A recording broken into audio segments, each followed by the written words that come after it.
다들 너무 모르시고 일단 안 가보니까 여기는 뭐 인구 감소 그런 상황과 좀 다른 상황이 펼쳐지고 있는 겁니다. 핵심은 그거죠. 삼각형이라 부르는 곳이 있는데 이 삼각형이 인구 증가를 이끌고 있는 삼각형이라고 할 수 있어요. 전 이거 보고 감탄했다니까요. 사람이 다 몰리고 있는 거죠. 여러분들이 좀 놀라시는 게 서울만 아파트가 오른다 생각하시는데 집값이 되게 비쌉니다. 아파트들이 수요가 있는 공급이기 때문에 아파트들이. 박사님은 전국에 안 밟아본 땅이 없을 정도로 정말 많이 돌아다니셨잖아요. 그 중에 여기는 인구 소멸과 상관없이 무조건 잘 될 곳이다 생각하신 곳 있으실까요? 전국을 다니면서 언론을 보시면은 다 인구 감소, 지방 소멸 얘기만 하는데 어떤 부분은 팩트가 있는 실체고 어떤 부분은 약간 과장?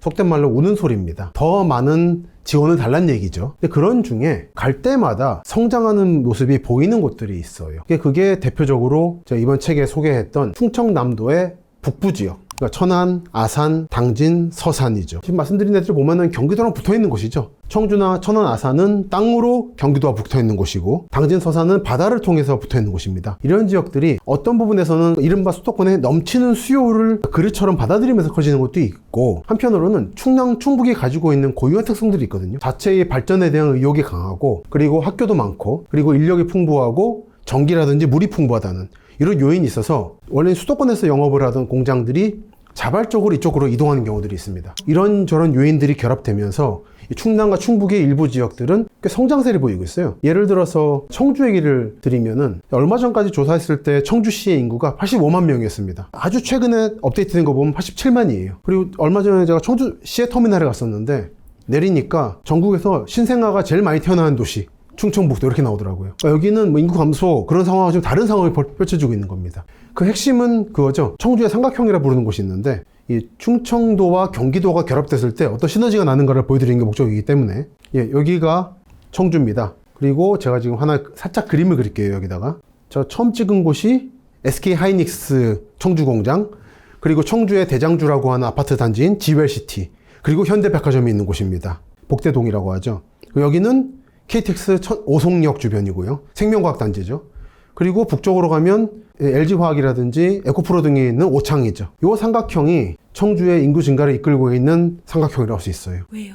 지금 말씀드린 공장들이 있어서 사람이 다 몰리고 있는 거죠. 특히 SK 하이닉스가 가장 추동력이 큰데요. 제가 바로 얼마 전에 답사 갔다 온 사진을 하나 보여드리겠습니다. 이게 지웰시티입니다. 청주의 대장주예요. 오늘 아침에 그 지역 젊은 분들 대화하는 창을 보다가 재밌는 걸 봤는데 청주에서 어디가 살기 좋느냐라는 이제 대화를 하고 있더라고요. 열몇 군데 뽑더라고요. 청주에서 외부로 관계가 많은 분들은 요 지역에 살거나 여기서 서울 가기 편하거든요. 또는 조금 알아가면 가경동이라고 터미널이 모여 있어요. 여기 사는 거고 청주나 그 충북에서만 일해 있는 분들은 여기 말고 완전 반대 방향 동남쪽으로 삽니다.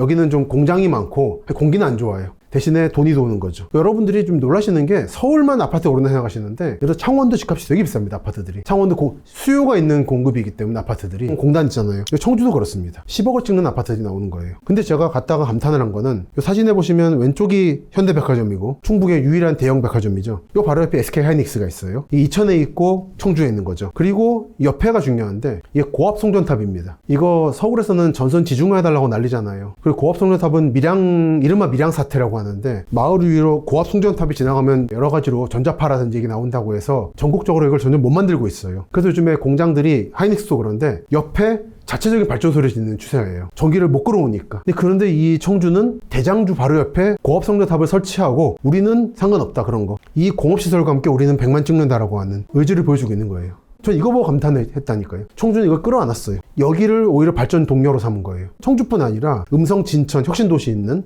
청주, 천안, 아산, 서산, 당진이 다 이 기세로 지금 치고 올라오고 있는 거예요. 이건 화성, 평택도 마찬가지고 경기도에서는. 이런 거를 다들 너무 모르시고 일단 안 가보니까 가더라도 관광지만 가잖아요. 저기 대청호 가고 태안 안면도 가고 그러다 보면 간선도로들이 이런 데 스쳐가 버리거든요. 그러니까 눈에 안 보이는 거. 서울에서 주로 이제 촬영하시다 보니까 관심들이 여기만 집중돼 있어요. 근데 그 문제들이 있다 보니까 놓쳐지는 것들이 있는 거예요. 근데 여기는 실제로 수요가 있는 공급들이라서 아파트도 그렇고 택지도 그렇고 한 번 정도 여행 가실 때 예를 들어 안면도 간다 할 때 간선만 가지 말고 한번 국도로 따라가 보세요. 그러다 보면은 당진 현대제철이 이런 게 얼마 큰지도 보고 사진 보여드릴게요. 안 가보면 모른다가 결론입니다. 제가 예전 방송 때 이런 말씀을 드렸어요. LG 디스플레이는 파주로 갔지만 삼성은 한강을 넘어가지 않고 남쪽으로 내려가고 있다. 그래서 한동안 뭐 취업 남방관계선이 뭐 평택이라는 얘기도 했지만 뭐 용인이다. 그건 이미 옛날 말이고요. 이미 천안 아산까지 반도체와 디스플레이는 와 있습니다. 경기도 특산품 반도체란 말도 있었는데 그것도 옛말이에요. 충북과 충남도 반도체를 만들고 후공정을 하는 거죠. 이 빨강 노랑은 뭐예요? 빨간색이 삼성전자, 노란색이 디스플레이. 이것들이 지금 KTX 천안 아산역 주변에 대규모 신도시를 만들어내고 있는 추동력인 거죠. 어떤 사람들은 준수도권이라 부르지만 제가 말하는 거로는 이제 대서울권의 이미 핵심 지역이다. 확장 강남이고 화성, 평택, 천안, 아산 얘기를 한 겁니다. 당진까지. 요 삼각형으로 2050년대까지 대규모 산단과 주거단지가 만들어진다. 교통망이 확충이 된다. 여기가 살아남아야 한국의 미래가 보인다는 게 이번 책의 주장입니다. 미래의 삼각형이라고 부르고 있고 이 지역을 상징하는 게 하나가 여기 보면 초록색으로 지금 음영 처리되어 있는 거 보이죠? 블러 처리되어 있는. 이게 당진 현대제철인데 이런 시설들이 있어요. 이게 이제 각종 자재 보관 창고예요. 근데 어디 뭐 화성 같죠? 이런 풍경이 당진에 펼쳐지고 있어요. 울산이나 여수, 광양 같은 풍경이 한국 제3의 산단으로서 만들어지고 있다. 당진, 서산, 평택, 아산, 천안, 화성 쪽으로. 그리고 이게 옛날 바다입니다. 이게 섬이었어요. 다 덮은 거. 덮은 거죠. 이게 제 책 앞부분에 소개하는 건데 원래 섬이었다가 여기를 개척단이 들어가서 간척을 했어요. 농장과 논과 염전을 만들었는데 다른 지역도 많이 합니다. 전남이라든지 경남도. 바다였다가 펄이었다가 염전 농토로 멈추는데 인천부터 이 당진 서산까지는 그 다음 단계를 가요. 공단 부지가 돼요. 이렇게 되는 겁니다. 저희가 지금 당진 현대제철이에요. 그리고 이게 사진에 보면 이렇게 풍경이 되는 겁니다. 이거 한국 지도에 가려놔 버리니까 이거 여러분이 모르시는 거예요. 어마어마해요. 일관제철소가 있어요. 규모가 너무 큰데요? 그죠? 원래 이게 정주영 회장이 꿈이 제철소 갖는 거였거든요. 박태준 회장과의 경쟁 관계로. 그래서 1제철소가 포항이고 2를 어디로 만들 거냐로 갈등을 많이 가졌는데 사실은 70년대 말부터 이미 아산만이 확정이었습니다. 이 지역이. 근데 이제 박태준 회장이 여수 광양에 있는 쪽으로. 그러면서 전두환 대통령 넘어온 다음에 이 아산만 쪽은 북한 위협도 있고 하다 보니까 광양으로 내려보낸 거예요. 그러면서 남해안 쪽은 펄이 많고 하다 보니까 연합집안이라 이제 집안 다지기를 철저히 하라는 지시를 내렸던 게 광양제철소. 그러니까 남해안 쪽은 기본적으로 펄이 많아서 택지 개발할 때는 반드시 터다지기를 잘해야 되는데 조금이라도 방심하면 부산의 녹산공단, 신호공단, 명지신도시처럼 집안치마이가 나온다는 말씀을 드렸었고 지난번 때. 근데 여기는 정주영 회장의 꿈을 이제 꺾인 거죠. 그러다가 한보철강이라고 들어와요. 그 음마아파트 지은 한보그룹. 그리고 수소비리라고. 이거 되게 중요한 개념이에요. 한국 현대사를 볼 때. 그 한보 정태수 회장이 수소비리를 일으키고 한보철강을 만든 다음에 그 운영을 잘못하면서 IMF가 터졌다는 게 그 학계의 정설 같은 겁니다. 이거는 꽤 중요한 내용이라. 그래서 그 무리한 사업 확장을 일으키다가 한보그룹이 몰락해버렸고 이걸 인수한 게 정주영의 현대그룹인 거예요. 결국 꿈을 이뤄서 여기에 한국 제3의 철강회사를 만든 거고 그걸 거점으로 삼아서 지금 커져가고 있는 게 어떤 부분에선 아까 보여드린 이 미래 삼각형이기도 한 겁니다. 그리고 하나 제가 여기 지금 지도에 아산이라고 써있는 부분이 있죠. 글자. 여기는 현대차 인주 캠퍼스가 하나 있어요. 그러니까 현대가 만들고 있는 하나의 공단이라고 이해하셔도 됩니다. 대기업이 다 내려왔네요. 70년, 80년대부터 눈독을 들였고 결국 지금 실현시키고 있는 거죠. 이 계획은 뭐냐면 근본적으로 가면 박정희 대통령 때 수도를 옮기려고 그랬잖아요. 근데 서울이 있으면 인천이 있어야 되잖아요, 항구가. 지금 세종 자리에 원래 행정수도 이전 계획이 있었는데 그러면 거기에 해당하는 인천은 뭐냐는 거예요. 그걸 여기를 택한 거예요. 그때부터 이미. 점 찍어둔 곳이었는데. 그때부터 이미 점 찍어서 오원철 경제수석이라고 박정희 대통령 때 막판쯤에 박 대통령하고 정 회장하고 둘이 헬기 타고 이쪽으로 돌았더니 한 바퀴. 여기에 정말 수백만 명이 살 수 있는 큰 대도시를 만들 거다. 공단을. 이 삼각형 안에 저 빨강색이랑 하늘색이 관통하고 있잖아요. 그걸 말씀하셨어요. 여기 지금 표현해 드렸지만 빨간 선은 신안산선과 서해선이죠. 신안산선 만들어지면 여기 화성중부터 여의도까지 여기 화성이 뭡니까? 홍성에서 1시간이면 여의도 오는 거죠. 지금 약간 지금 공사가 지연되고 있어서 문제지만 늦어도 2030년에는 운행 시작할 거예요. 그래서 충남 도청부터 여의도까지 1시간이면 오게 될 겁니다. 그러니까 제가 늘 강조하는 건데 서울 도봉구 노원구에서 여의도 오는 시간하고 홍성 역 앞에 사는 역세권 사람이 여의도 오는 거와 똑같은 시간이 될 거예요. 그러니까 교통지리를 봤을 때는 그 면으로 볼 때 감각하고 다른 거죠. 요 옥색은 서해안고속도로입니다. 서해안고속도로는 잘 아시죠? 네. 만성 정체. 많기는 곳. 그렇죠. 그래서 이거를 더 지금 이 서해대교식으로 계획들이 있고 실현돼야 할 거예요. 여기까지 말씀드리고 서해선은 뭐냐? 일단 이렇게 지금 운행을 하고 있는 곳입니다. 고양부터 안산까지 일단 운행하고 있어요. 우선 운행하고 있고 여기가 화성이죠. 화성부터 대략 지금 충남도청에 있는 예산 홍성, 백종원 선생의 예산 거기까지 열차가 쭉 다니게 돼 있어요. 그래서 정말 서해선이에요. 그리고 장안선하고 합류가 돼서 아마 이게 본선이 될 거고 요게 이 지금 찍은 구간이 있죠. 요 구간은 올해 운행을 아마 할 겁니다. 근데 문제가 지금 제가 좀 약간 대충 찍다 보니까 원래 일로 오게 돼 있는데 문제는 뭐냐면 신안산선은 이제 여의도 오는 게 목적이고 서해선은 이 서부적 관통이 목적인데 현재 운행을 하고 있는 서해선 저도 요즘 잘 이용하고 있는데 안산의 원신한 데서 끝나요. 여기까지 지금 운행하고 있습니다, 실제로. 예전에 안산 갈 때 제가 고향 살고 있는데 거의 뭐 1시간 반, 2시간 걸렸거든요. 지금 거의 뭐 1시간이면 가요. 거의 시간 절반이 줄었어요. 획기적인 건데. 근데 여기서 여기까지 와야 되거든요. 왜냐면 여기에 차량 기지가 있어요. 근데 여기가 지금 문제인데 이게 지금 조금 곤란합니다. 왜요? 왜냐면 이게 제가 지난해 2월에 찍었던 여기 왼쪽이 안산 원시역, 오른쪽이 차량 기지 가는 쪽이에요. 여기 다리를 놔야 되잖아요. 놓고 있는데 지난 2월, 이게 올해 7월 상황.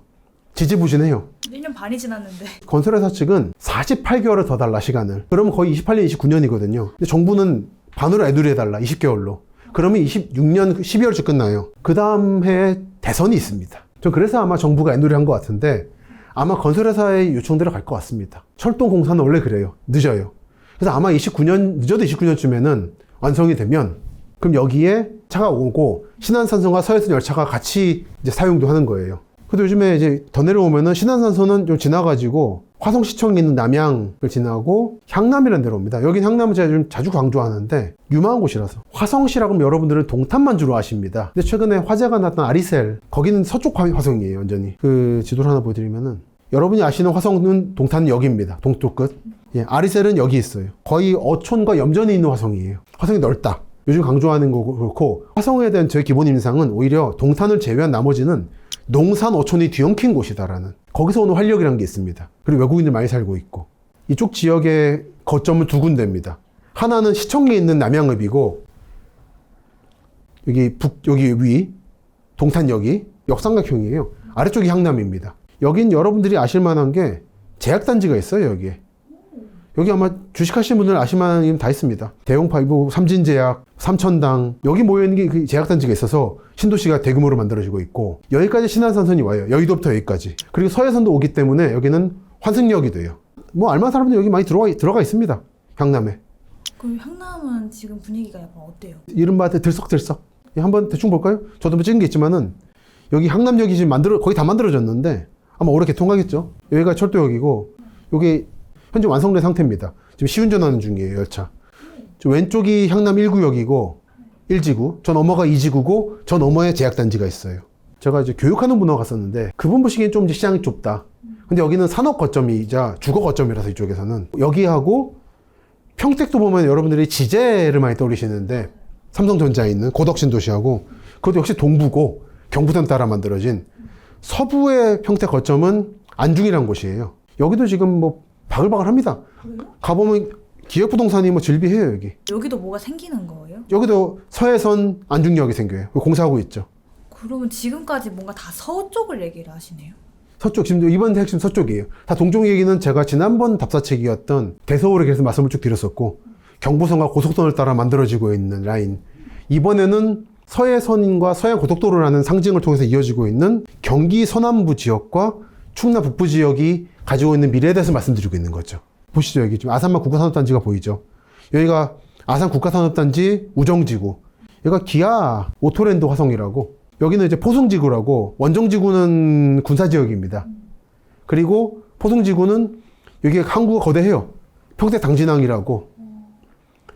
여긴 부곡지구, 고대지구, 현대제철. 여기는 성문산단이라고 요즘에 좀 이제 분양이 드디어 시작되고 있는. 그 더 넘어가면 이쪽은 서산 대산산단이라고 한국 3대 석유화학단지입니다. 이렇게 보면 안 보이죠? 구글로 보여드릴게요. 이런 데는 구글로 봐야 돼요. 한국의 팀맵 같은 걸 켜가지고는 이런 실체가 전혀 안 보인다는 게 제가 늘 말씀드리는. 정말 한국은 다 숨겨놔가지고 모든 거를. 아까 가려놨던 게 다 보이죠? 부곡, 고대, 어마어마하죠. 이런 게 있다 보니까 주변에 이런 택지지구들이 여기저기 부스포스 솟아나요. 당진이 쪽은. 관심 있는 사람들한테 들어오면은 하루가 멀다고 아파트가 부스포스 나온다고, 논밭 한가운데. 근데 이게 그냥 투기 분양이 아니라 실체가 있는 분양들인 거예요. 반세기 전에 강남 3구 느낌이랄까? 그러니까 여기가 강남처럼 된다는 얘기는 아닙니다. 그때 보면 논밭 한복판에 아파트가 막 지어지면서 사람들이 아무것도 없는데 아파트만 있다는 얘기를 많이 했거든요. 근데 여기 지금 상황이 그래요. 저도 실제로 확인하고 있고, 전 개인 유튜브도 하니까 이쪽 분들이 증언을 하세요, 계속 바뀌고 있다, 지형이. 여기가 성문산단, 다 논밭이었다가 바뀐 것이고, 여기가 대산산단이에요. HD 현대오일, 석유화학단지, 현대중기, 롯데 MCC, 롯데케미칼 다 들어가 있죠. 하나토탈. 불과 2, 3년 전까지 한적한 어촌이었고 그전에는 배로 움직이다가 인천으로 편리한 곳이었어요, 교통이. 그러다가 백길이 끊겨버리면서 오지가 됐다가 다시 이렇게 부활하고 있다는 이런 벽해상전 상황을 전달하고 싶었던 거죠. 다른 지역들은 이렇게까지 극적인 상황을 보여주진 않는다. 안산 시흥 같은 변화, 반월공단 같이 벽해상전의 풍경을 보여주고 있는 게 한동안 멈췄다가 요즘 이 서남부의 삼각형 지역에서 다시 지금 재현되고 있다. 라는 게 제가 전달하고 싶은 메시지였어요. 그러면 서해선이 이제 모든 게 다 연결되는 시점은 그러면 언제예요? 일단 철도적으로는 30년쯤에는 아마 운행될 겁니다. 늦어도. 그리고 이제 문제는 그 다음에 이제 도로교통도 필요한데 제2서해안 고속도로라든지 이런 게 좀 완성이 돼야 되거든요. 그건 아마 30년대 중반 정도면 완성되지 않을까. 그러면 진짜 이제 많은 사람들이 다 내려오기가 편해지겠네요. 그렇죠. 저는 뭐 서울 사람 내려오는 얘기는 아니에요. 다만 여기가 그런 움직임이 있다는 걸 알 필요가 있다는 거죠. 그리고 여기 분들에겐 중요한 거고. 경기 남부 사람들이 여기 편하게 올 수 있거든요. 예를 들어 이런 관광지 같은 것도 새로운 지역들이 부상할 겁니다.